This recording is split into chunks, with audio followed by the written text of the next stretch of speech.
Chapter 4 A Lost Soul.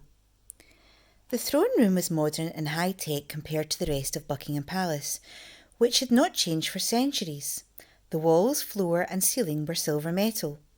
One side was covered with a giant television screen, affording any view of the palace imaginable from a roving flying robot. In front of the screen was a figure slumped on the throne, the king.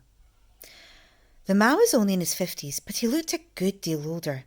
He had a long grey beard and deep dark circles round his eyes. His appearance had changed rapidly over the years. This once handsome, upright man, full of life and love and laughter, had become an empty shell. Alfred thought that something must have happened to him, something rather terrible, to make him like this. Father was a completely different man from how he'd been when Alfred was a toddler. It was disturbing to witness such a change in him. As always, the king was wearing his silk pyjamas and dressing gown. He never got dressed or shaved or even washed. You would never guess he was the king. Once he'd been a great guardian of the British people. Now he was seen as their enemy. Behind the king stood the Lord Protector, his long, thin fingers creeping onto the back of the throne. Lord Protector, what in the name of Great Britain do you think you are doing? Demanded the Queen. The Lord Protector looked past her and the two royal guards. He'd spotted the prince crouching behind them. Well, we have an uninvited guest, he purred. What? Demanded the Queen. She looked round to see her son lurking there. I'm sorry, Mamma. The Queen was furious. Alfred, I told you to stay in your room.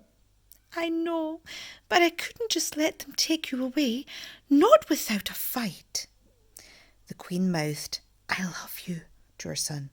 The boy mouthed, I love you too, back. Father, shouted Alfred, they're taking Mamma away. You have to stop them. The King turned to his son, but his eyes had an absence about them, as if there was a deep sadness that no one could reach. He was staring at Alfred, but seemed to look right through them into space. There appeared to be no thought or feeling within him. Your Royal Highness, began the Lord Protector, with respect, this is neither the time nor the place for one of such tender years. Please let me call your nanny. She can escort you safely back to your room.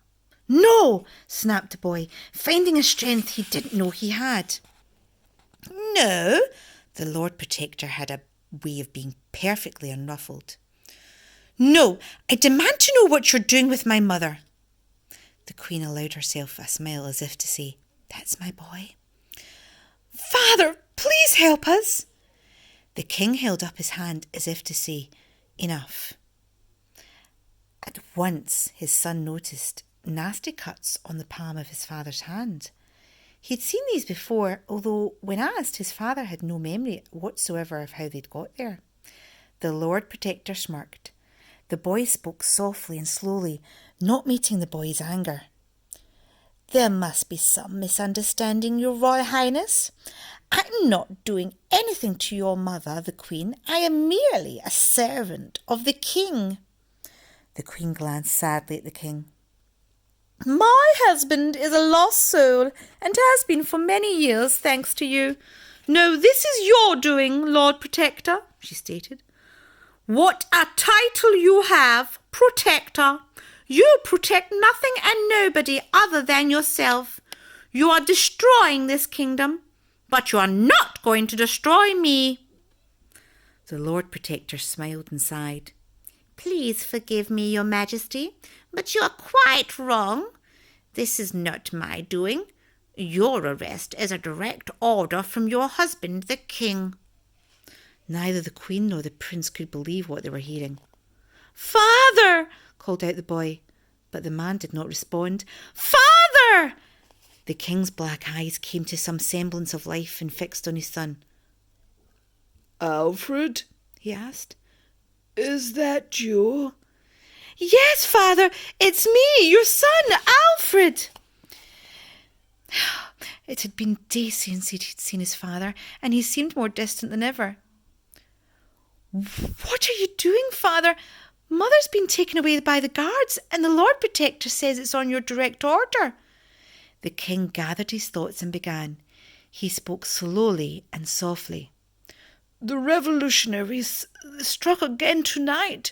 St. Paul's Cathedral has been destroyed. A place of worship, sighed the Lord Protector. Cruel and callous, even by the standards of the revolutionary scum. What on earth has that got to do with me? Demanded the Queen. The Lord Protector's mouth twitched into a ghoulish grin, but he said nothing. The king continued, refusing to look his wife in the eye. It has everything to do with you. This is nonsense, she protested. Utter nonsense. The king's eyes flickered again and he turned away. He couldn't bear to look at his wife as he spoke. For some time, I'm sorry to say, you have been under suspicion. Me? She demanded. The lady was incredulous. But I am the Queen. You have been spied upon, and the all-seeing eye sees everything, added the Lord Protector. Intelligence information has been brought to my attention, continued the king, still unable to look at her. That points to you being in direct communication with the revolutionaries. The Queen glowed red and began spluttering her innocence. But I... You don't deny it, Your Majesty? Pressed the Lord Protector. No, I... The lady stuttered. Of course I deny it. Then, began the Lord Protector, why did you have this hidden in your bedroom? He lifted a cloth to reveal an old-fashioned radio, crouched guiltily on a metal table. It had a microphone, a speaker and an aerial, and it looked as if it dated back nearly 200 years to World War II. I have never seen that before in my life, protested the Queen. It was found hidden in a secret compartment in your dressing room. The radio crackled into life. A muffled voice on the other end said, This is Sceptre calling. Regina, over. Do you read me? The Queen bowed her head. Alfred thought he recognised that voice, but he couldn't be sure. A voice from his dim and distant past, perhaps?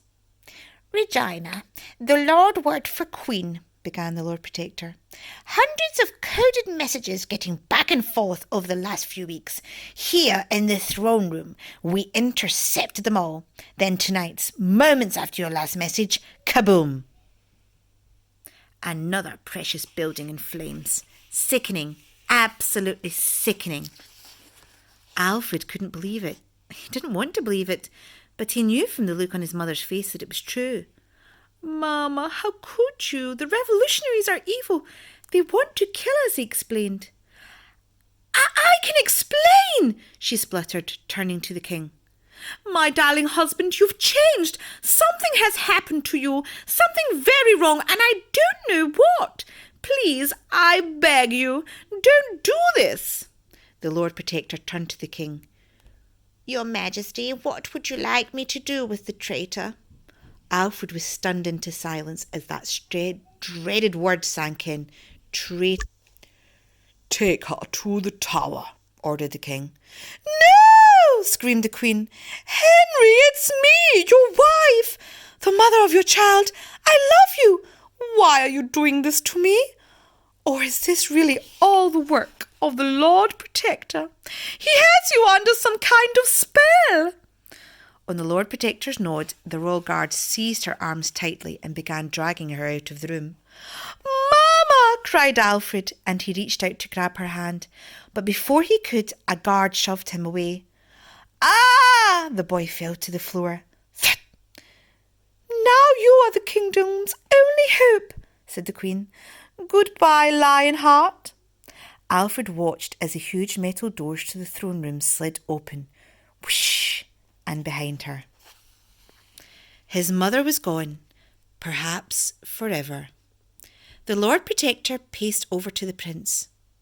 There, he said, reaching out to comfort him. No, I don't want you. I want Mama back. Please, I beg you. Your Royal Highness, I realise this is deeply unsettling news that your mother, the Queen, is a traitor, but I want you to know that I am always here for you. I am, and I will forever be your royal servant. If you need to talk about your feelings, you know my door is always open. It has been for your father. Please, leave me now, said the king, still staring off into space. I need to be alone. Of course, your majesty, replied the Lord Protector. He took the prince tightly by the hand. This must be a difficult time for you, more than any of us. Still holding the boy tightly by the hand, he made his way over to the metal door. Father, said Alfred, turning towards the king. Please, you heard his majesty. Your father needs to be alone, said the Lord Protector. Mamma is a good person, said the boy. The best. If she did this, there must be a reason. The reason is that there is evil inside her, interjected the Lord Protector. The Tower of London is the best place for her. The executioner should be able to cast the evil out, by hook or by crook. Alfred gulped. Whatever by hook or by crook meant, it sounded deadly. No one sent to the Tower of London ever came back. Now, come on, young prince. A sickly child like you shouldn't be out of bed at this late hour. You might catch your death, said the Lord Protector. You will be king yourself one day. We wouldn't want anything happening to you, now would we? The huge metal door slid open.